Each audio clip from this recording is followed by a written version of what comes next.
Kalau tuan-tuan baca tentang Albert Einstein, ahli fizik yang terkenal dalam dunia, tak kira lah dia Yahudi ke apa, tu masalah dia. Dia kata tentang perang dunia. Perang dunia pertama, perang dunia kedua, perang dunia ketiga, dan perang dunia keempat. Einstein kata perang dunia dia ada sampai 4. Yang ketiga tu perang dunia yang melibatkan nuklear. Dan yang keempat tu ialah peperangan yang melibatkan senjata yang tak ada senjata. Yang tak ada senjata. Tak tahu tak ada senjata lagu mana. Pakai batu kot. Kerih gamaknya, pedang gamaknya, panah gamaknya. Itu kata Einstein. Dia ambil kat dia, dia bukan Nabi pun, kita nak percaya dia apa? Kita percaya hak Nabi kita.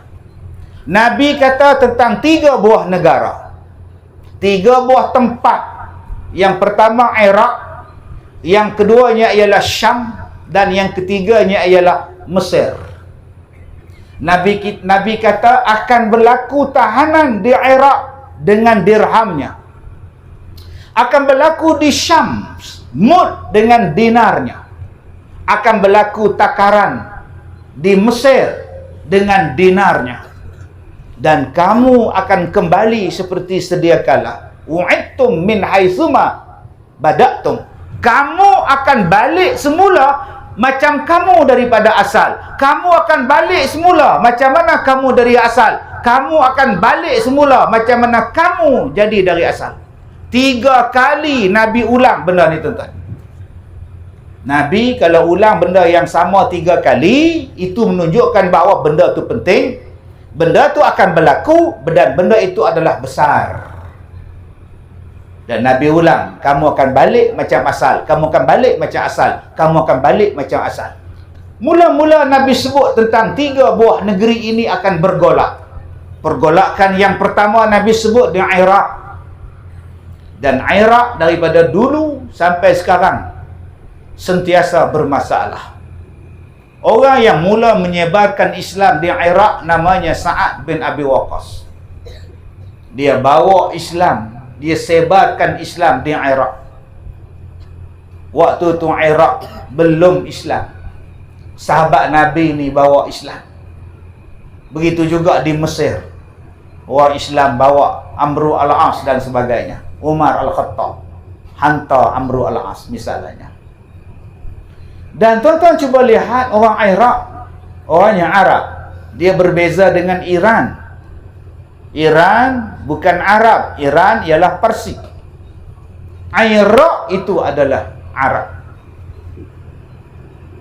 Dan Nabi sebut bahawa di antara kerosakan yang akan berlaku ialah kemusnahan Iraq.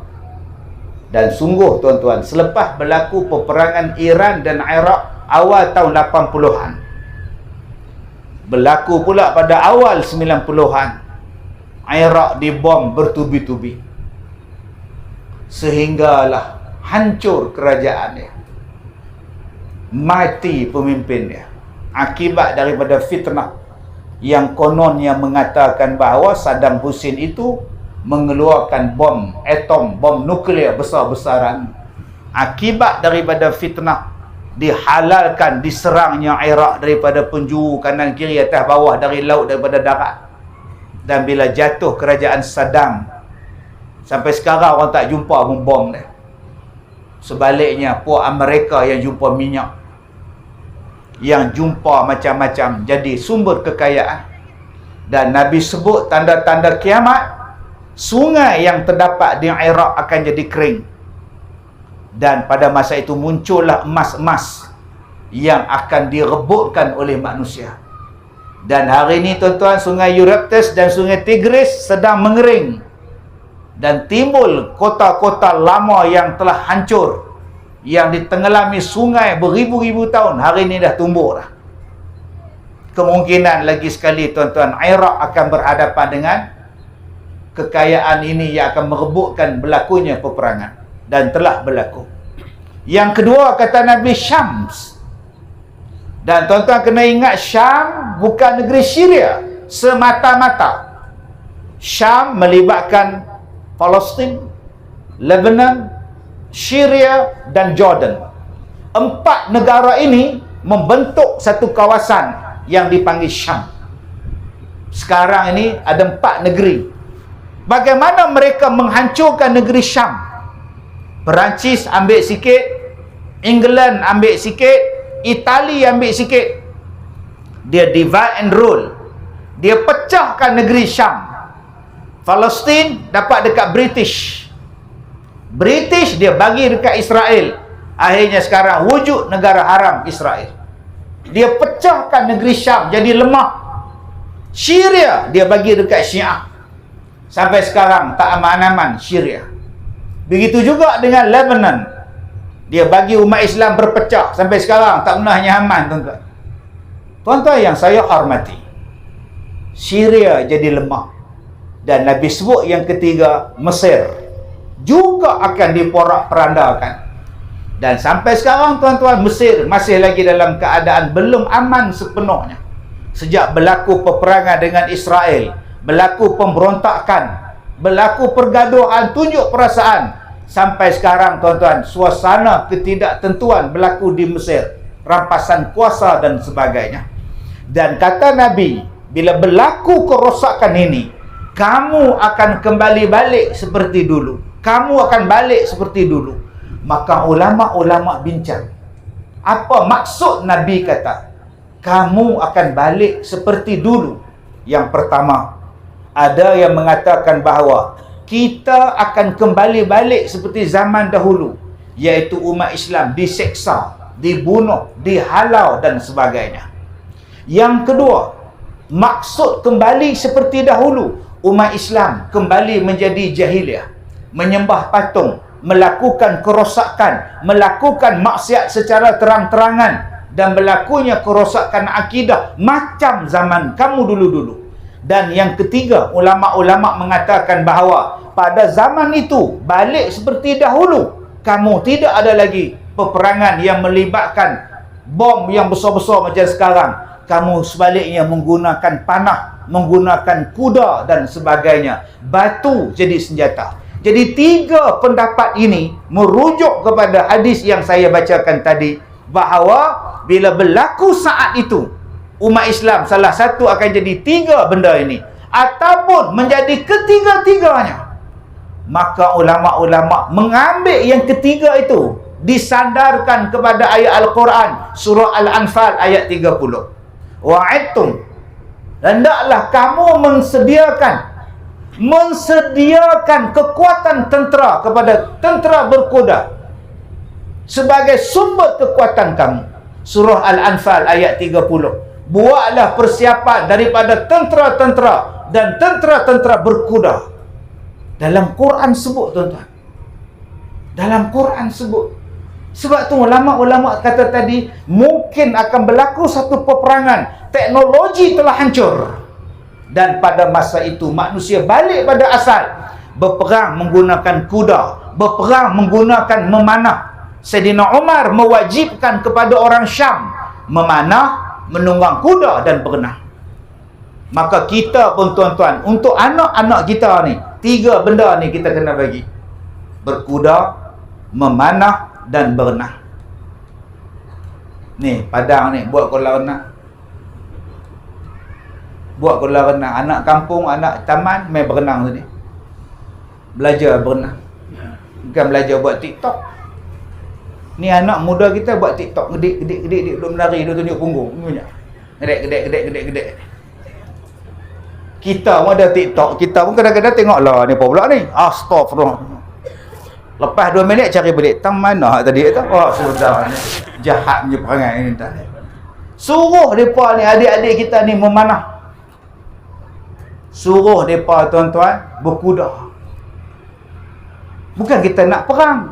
Tak. Allah kata buat persiapan kekuatan, minda, tenaga. Sebab bila berlaku banjir, ABC tak pakai lah.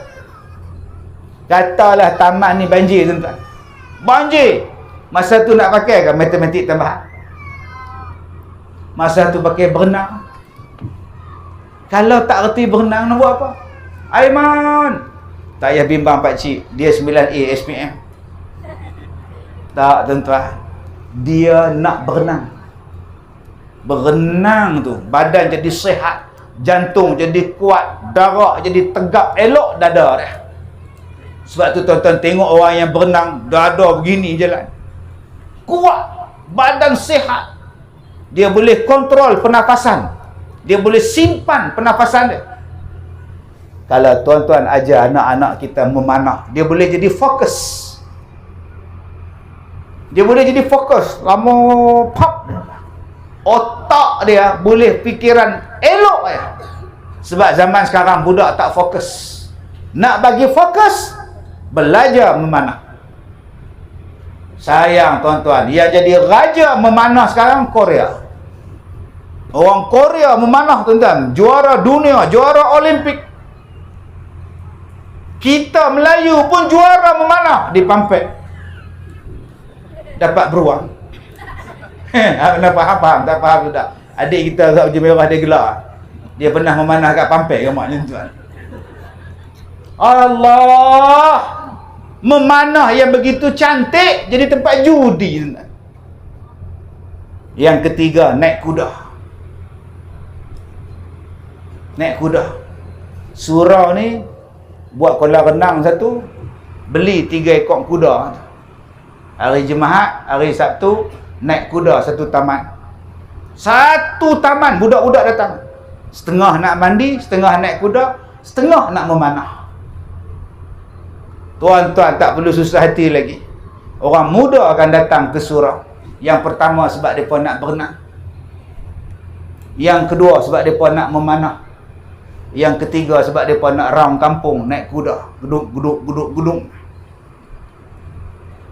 Mereka tak naik motor lah, naik kuda. Lama-lama surau jadi hidup, lama-lama budak jadi berdisiplin, lama-lama anak kita jadi berakhlak, mereka kenal dan mereka cekap tuan-tuan.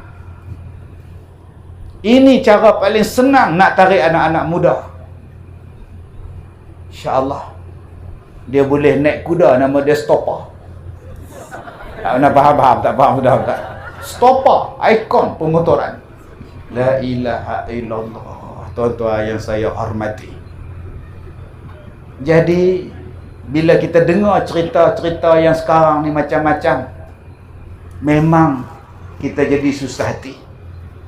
Kita nak dengar tentang kiamat, nak dengar tentang makanan tak cukup, sekarang harga barang mahal, susah hati kita.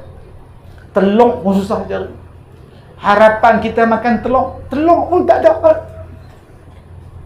Susah hati kita. Tapi orang yang beriman, dia tak susah hati. Zikir makanan dia. Sabar kekuatan untuk dia. Solat itu penyambung kekuatan untuk Allah bantu dia.